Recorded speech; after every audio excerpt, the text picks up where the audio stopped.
Hi y'all, this is So Blessed. Welcome to the Blessed Place. How y'all doing? Today we're going to talk about one of my favorite topics, relationships. I know a lot of y'all subscribe to my videos because you like my relationship topics, and I haven't touched on relationships in a while. So I want to talk about the myths of marriage.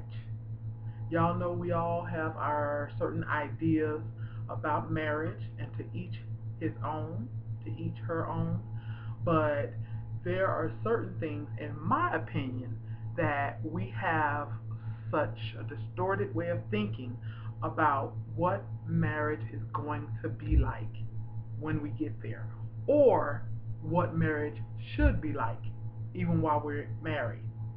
So these are just 7 myths that I came up with, and you can share with me your myths about marriage. As a matter of fact, I think one of these somebody gave me on Twitter, because I posed the question about a week ago on Twitter. Share with me some of your marriage myths. Oh yeah, if you want to follow me on Twitter, twitter.com/SoBlessed. Okay, let's get started. One of the first, these are no special order, but I was going to make this one last because I think this is like the major one for me. But I said, know what, I'm going to go ahead and put it out there first because it's the big one. It's the big kahuna. Thinking that when you get married, you're going to be happy. You think that you're not happy now, you're sad, you're lonely, you're depressed, you're just a sad soul. And you say, if only I had someone to love me. If only I had someone to commit to me. If only I had a good man or a good woman to marry. I'd be so happy. No. No, I've said this many times before on my videos, and if you follow my videos, you know. Oops. I need to brush floss. Okay, anyway, you know that I have said this many times before. If you are not happy before marriage, you are not going to be happy after marriage. You may have some temporary happiness. You might be all elated, infatuated, in love, and you may experience some temporary happiness, but eventually that is going to dissipate, because if you are not happy and have joy in your spirit and in your life before you get married, all you're going to be is a sad, lonely married person. And it's just not one of you sad, you're going to make your spouse sad, because ain't nothing like being married and still sad. It's one thing to be single and lonely and sad. It's doubly bad to be married and lonely and sad. That's just my opinion. We like to use this, the cliche, he completes me. Oh, it sounds so good.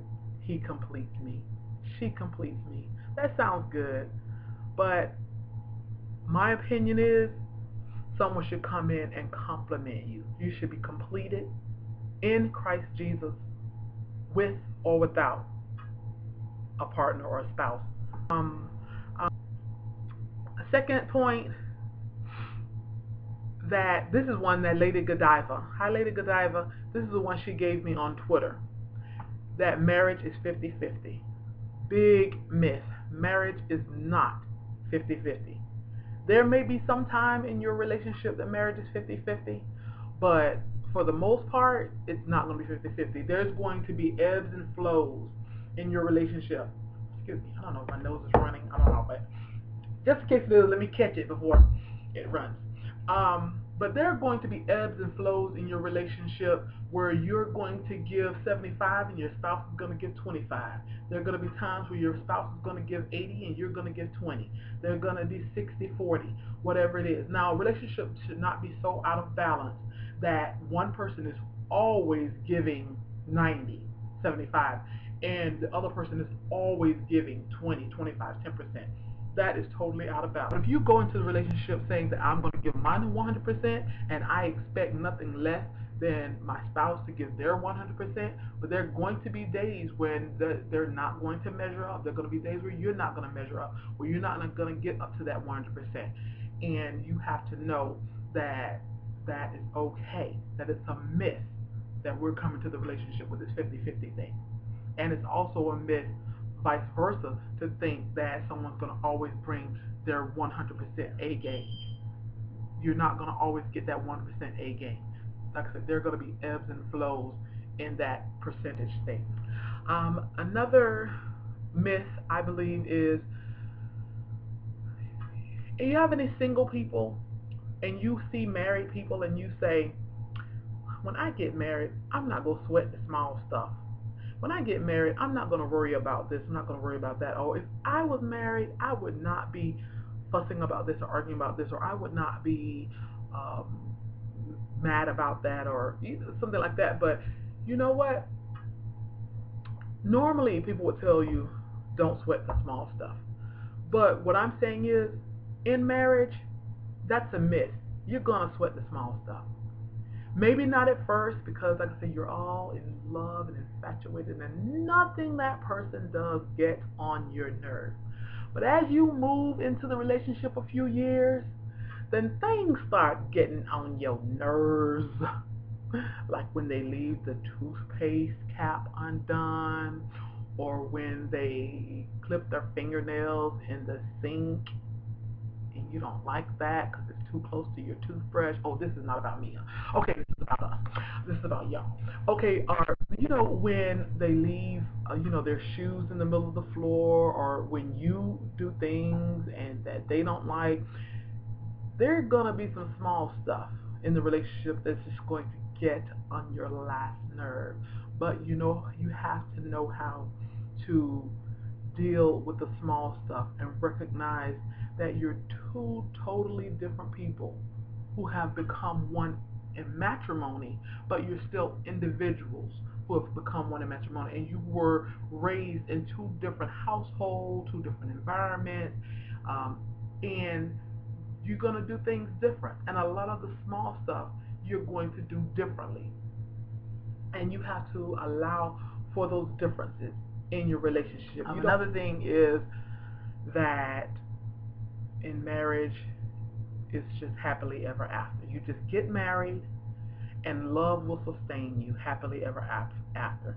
No, honey, you can be in love, but love does not sustain a marriage. Love is the foundation. Love is the foundation. It's just like a house. You have a house built on a good foundation. That's the beginning, but you have to keep that house up. You have a house that is abandoned. You would think, if people are not living in this house, that this house will stand strong and that it will be well kept. But no, you ever notice a house that's been abandoned is not well, it starts to crumble, because a house that's not lived in, is not taken care of, and is not kept up, it starts to crumble. And that's how our marriages are. If we don't maintain, upkeep, repair, refurbish, remodel, dust, clean, update, take care of our marriage, then our marriage also crumbles, just like a house that's left on its own and not kept up. Another marriage myth is that once you get married, attraction to all others cease. That is a myth. That is so untrue. Now, of course, when you have a strong attraction to your spouse, which I hope if you're marrying you do, you're not going to be just lusting after other people. Maybe you should not be. But just because you're married, just because you said I do, your body does not stop mentally and physically responding to attraction of other people. So that's good to know for yourself and for your spouse, because your spouse, you have to continue to make things interesting in your marriage, keep yourself up, keep yourself looking visually the way your spouse likes you and the way your spouse was attracted to you, whether that is plus size, BBW, super size BBW, average size woman, skinny, chick, whatever it is. That's not to say you can't change, you can't update. For instance, I'm sure my husband was attracted to my nice, long, thick, flowing hair. And then I had to work on him so that I could go natural. So that doesn't mean you can't change in a relationship. But what I'm saying is, keep the spice in your relationship, because it's not just automatic that your spouse is now only going to be attracted to you. No, attraction to others does not just cease because of the almighty marriage certificate. That another myth is that you share everything in marriage. You don't share everything, like sharing every thought, or on one of my videos, I think it was the one about conquering our giants, and I said I'd asked my husband what was his giant, and he said, some giants are personal. He did share some giants with me, but maybe he didn't share his real intimate personal giant. I don't know. And someone left a comment and said that they don't think that was right, and that when you're married, there should not be any, personal giants or secrets or whatever. And I respect that person's right to feel that way, and I can understand. You, and most of you might even agree with that comment. My husband, but my husband has the right to have his own thoughts, to have his own personal challenges. He has the right to not have to share every single thing and every single thought with me. The same as I have the right not to have to share with him my every single thought, my every single challenge, my every single personal issue. Yes, in marriage, some people have the kind of marriage where they share. There is not one thing their spouse does not know about them, and there's not one thing that their spouse that they don't know about. And my husband and I, we're really great communication. We're really open with each other. But I respect his right, and he respects my right to have my own personal thoughts, that I don't have to share 100% of those thoughts with him. And I just think it's a myth to think that we share everything, or we're supposed to share everything, and you are not supposed to have your own personal space, your own personal thoughts, your own personal ideas, your own personal challenges that share with me. We're supposed to share everything. No, I just think it's a myth to assume that you're supposed to share everything with your spouse. And my last myth is that, this is a big one, that you will change him, you will change her.